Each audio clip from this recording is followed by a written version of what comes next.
we are trying to steer is a bit of sense of hope in a context of uncertainty. And priorities, first of all, is to raise awareness of the full potential of the global donor platform as a platform that can bring like-minded partners around the table and also come up with solutions. So we are in the critical moment of identifying priorities, but also clearly showing the return on investment of investing in agri-food systems and hopefully other related areas.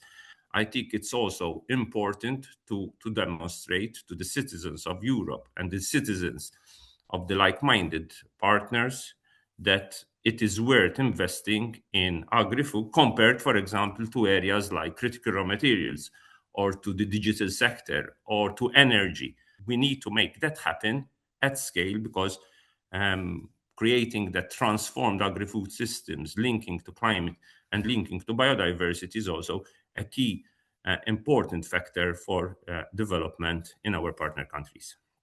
Now, you mentioned also your co-chairing with Thijs Woudstra of the Netherlands. How would you see the both of you combining your respective professional and institutional strengths to protect the platform's safe space together?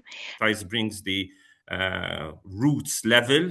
I bring a bit the interconnectivity level. We rejuvenate the global donor platform, make it visible amongst other donors, both what we call old donors and new donors, including private sector, philanthropies, new donors from what we call the global south or other areas beyond what we call the G7 core.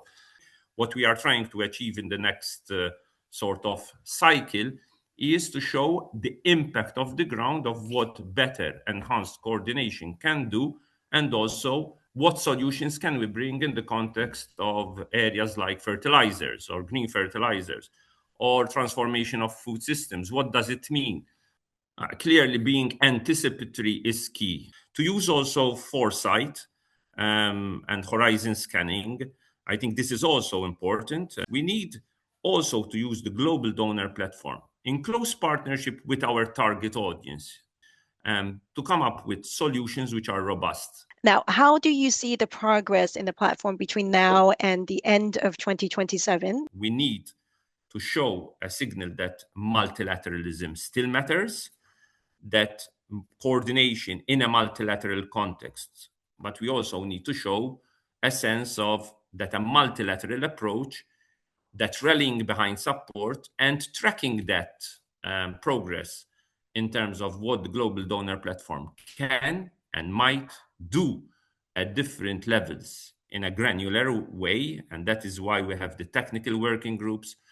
We're trying to work also on an idea of a return on investment approach, also vis-a-vis the financial institutions, how to be more in coordinated mode to make that efficiency gains visible, how to include the private sector for efficiency gains, how to come up with solutions to link more innovative finance to shrinking public funds.